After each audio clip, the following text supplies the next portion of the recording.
era um tipo, porque falava acerca da vinda daquele que seria o tabernáculo, queria tabernacular no nosso meio, falava de Cristo. Então, dessa forma, o símbolo, ele fala diretamente para o povo naquele momento, e o tipo aponta para algo superior. Outro aspecto importante: o símbolo e aquilo que ele simboliza podem existir ao mesmo tempo. Entretanto, o tipo e aquilo que ele tipifica não podem existir ao mesmo tempo. Por exemplo, uma vez que Cristo chegou, o sacerdócio acabou. Não existe mais sacerdócio. Levita, nem muito menos da ordem de Melquisedeque. Todos encerraram ali. O sacrifício que apontava para Cristo, que tipificava Cristo, quando Cristo derrama o seu sangue na cruz do Calvário, cessa ali. Não há mais relação com o sacrifício. Uma vez que Cristo veio, o tipo acabou. Por isso que não tem sentido nenhum você imaginar, por exemplo, a reconstrução do templo num período do milênio, como creem alguns, e Cristo assentado no trono ao lado. Imagina Cristo, o templo, o sacrifício, os levitas, em outras palavras, tudo aquilo que ele representava, tudo aquilo que apontava para ele, volta a existir no mesmo período da história.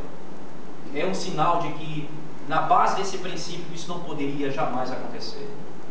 Porque, uma vez que aquilo que o tipo apontava chega, o tipo perde o seu sentido.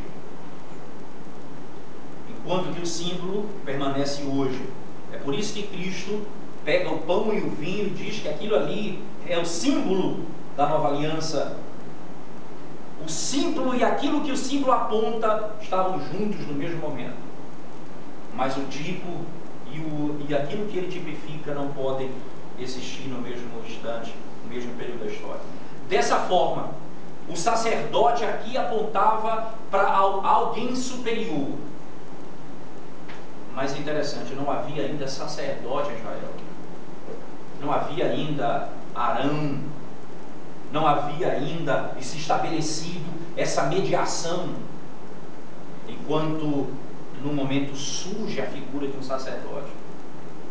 Esse sacerdote, que surge do nada, aparece aparentemente do nada, recebe das mãos de Abraão, que é o pai da fé, o dízimo, reconhecendo ali que ele, Abraão, era inferior àquele sacerdote, e que estava submisso àquele sacerdote. O texto, então, passa a ser usado posteriormente. Veja bem que, nesse momento, duas expressões vão ser levadas adiante para o Salmo e para Hebreus. Duas expressões. Verso 18 diz: Melquisedeque, rei de Salém, trouxe pão e vinho, era sacerdote do Deus Altíssimo. As duas imagens, ele era rei e era sacerdote. Um ponto importante aqui, por isso que o texto de Hebreus que nós lemos todo fala que Cristo não poderia ser levita, não é? E aí uma das razões é porque ele não poderia ser rei. Enquanto que esse sacerdote aqui, ele é rei e sacerdote ao mesmo tempo. Ele é rei e sacerdote ao mesmo tempo. Mostrando mais uma razão pela qual esse termo surge na história da revelação. Salmo de número 110. Veja o que como Davi vai usar essa narrativa. Salmo 110, verso 1 a 4 especificamente, diz assim: Disse o Senhor ao meu Senhor: assenta-te à minha direita, até que eu ponha os teus inimigos debaixo dos teus pés. O Senhor enviará de Sião o cetro do seu poder, dizendo: domina entre os teus inimigos. Apresentar-se-á voluntariamente ao teu povo, no dia do teu poder, com santos ornamentos, como o orvalho emergido da aurora, serão os teus jovens. O Senhor jurou e não se arrependerá. Tu és sacerdote para sempre, segundo a ordem de Melquisedeque. Aqui, mais uma vez, há uma relação distinta. Davi não é sacerdote. Por que ele diz que a ordem dele é de Melquisedeque? Davi não é um sacerdote. É sabido na Escritura, ele é rei de Israel. Por que então ele usa essa imagem aqui? Ele vai pegar um princípio do texto de Gênesis 14. Qual o princípio? De mostrar a superioridade daquele para onde as figuras do Antigo Testamento apontam. Abraão é inferior àquele que vem. Davi é inferior àquele que vem. E isso é tão forte no texto que a linguagem é: disse o Senhor ao meu Senhor. É interessante que essa expressão é utilizada, né, sendo citada no Evangelho de Marcos. Por favor, Evangelho de Marcos, capítulo 12, versos 35 e 37.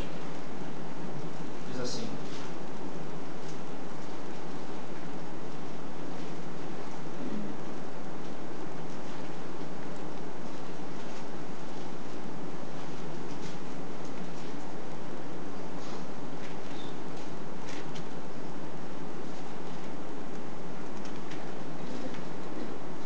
Marcos 12, 35 a 36, assim. Jesus, ensinando no templo, perguntou: como diz os escribas que o Cristo é filho de Davi?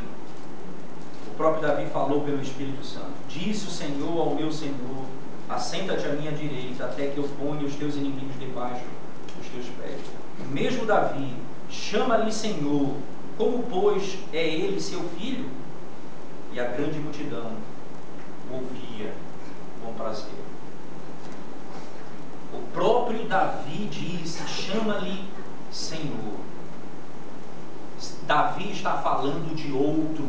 Disse o Senhor ao meu Senhor. Ele não está falando simples dele mesmo, porque isso vai ser usado também por Pedro, quando ele diz claramente: Davi está sepultado ali. Onde Cristo está? Foi assunto aos céus. Ele não se refere em hipótese nenhuma a ele mesmo, mas àquele que era superior a ele. Então, no texto do Salmo, a imagem é: tu és sacerdote segundo a ordem de Melquisedeque. Verso 4, a parte inicial: tu és sacerdote para sempre. Porque a imagem lá no livro de Gênesis é que ele é rei e sacerdote. Davi é rei. Davi é o rei. Mas ele também não é sacerdote, mas ele é rei. Por isso a imagem serve tanto para o sacerdote quanto para o rei. Ele é segundo a ordem de Melquisedeque, porque o texto diz: ele é sacerdote para sempre. Ele é rei para sempre. Ele é sacerdote para sempre. Quem é esse que é superior a Davi, que é superior a Abraão e é superior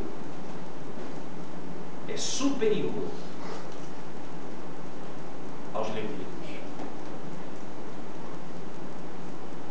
O Evangelho de Marcos nos ensina quem ele é, mas Hebreus capítulo 7, texto que nós vamos nos deter por mais tempo. Hebreus capítulo 7.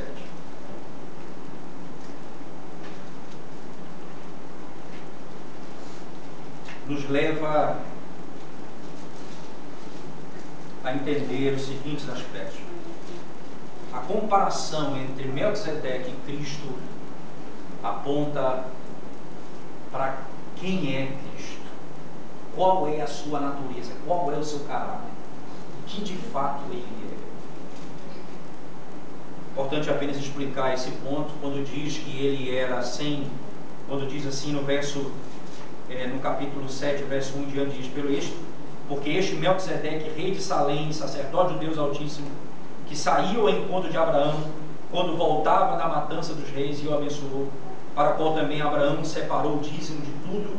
Primeiramente se interpreta rei de justiça, depois rei de Salém, ou seja, rei de paz, sem pai, sem mãe, sem genealogia, que não teve princípio de dias, nem fim de existência. Ele diz: entretanto, feito semelhante ao Filho de Deus, ele permanece sacerdote perpetuamente. Por acaso Melquisedeque é descrito como um sacerdote eterno? Alguns estudiosos do Antigo Testamento dizem o seguinte acerca desse entendimento: era comum dentro da literatura judaica esse tipo de uso, isto é, pegar uma história como essa de Melquisedeque, em que ele surge, e veja como é importante, até então, até o capítulo que nós lemos, do capítulo 14 de Gênesis, a importância que é dada à genealogia muito grande. Nós pregamos em 3 genealogias do início do capítulo 1 até o 14. A quantidade de genealogia que você tem nesse período é muito forte, por causa da história, de onde procede, de onde ele vem. Enquanto que Melquisedeque surge sem genealogia. Então se pega esse aspecto do surgimento fora da história, da origem daqueles homens, para se dizer assim ele é. Ele não tem origem, não tem início, não tem fim. Porque ele surge sem genealogia no texto. Mas isso não significa dizer que era eterno. Significa dizer que ele surge sem genealogia no texto. Tanto é que o texto diz que ele é a semelhança de Cristo, mas ele não é Cristo. Se ele não é Cristo, ele não é eterno. Se ele não é Cristo, os seus dias não são para sempre. Se ele não é Cristo, não pode ter essa característica. Obviamente, ele se refere a essa linguagem. Ezequiel, ou melhor, Melquisedeque aqui de maneira direta, diz apenas isso. Ele surge na história sem genealogia. Essa informação é tomada pelo autor da Carta aos Hebreus para dizer: ele é como aquele que não tem fim. A semelhança de Cristo.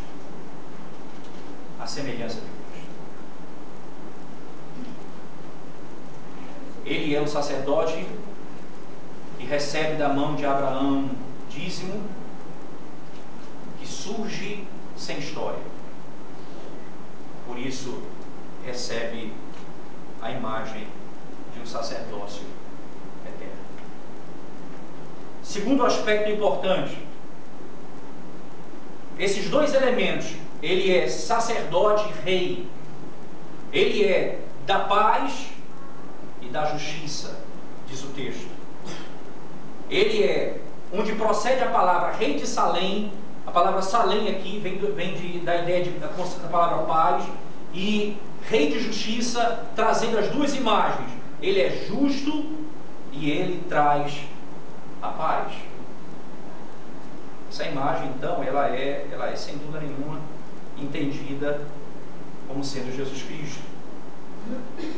Texto de Zacarias, no capítulo 6, verso 13. Zacarias, eu gostaria que você abrisse sua Bíblia comigo nesse texto, por favor. Zacarias, capítulo 6, verso 13. Diz assim: ele está falando aqui sobre a coroação de Josué, o renovo. No verso 13 ele diz: ele mesmo edificará o templo do Senhor e será revestido de glória, assentar-se-á no seu trono e dominará, e será sacerdote no seu trono, e reinará perfeita união entre ambos os ofícios. Ele vai trazer a perfeita união entre ambos os ofícios. Esse Melquisedeque, que é rei e é sacerdote, tipifica essa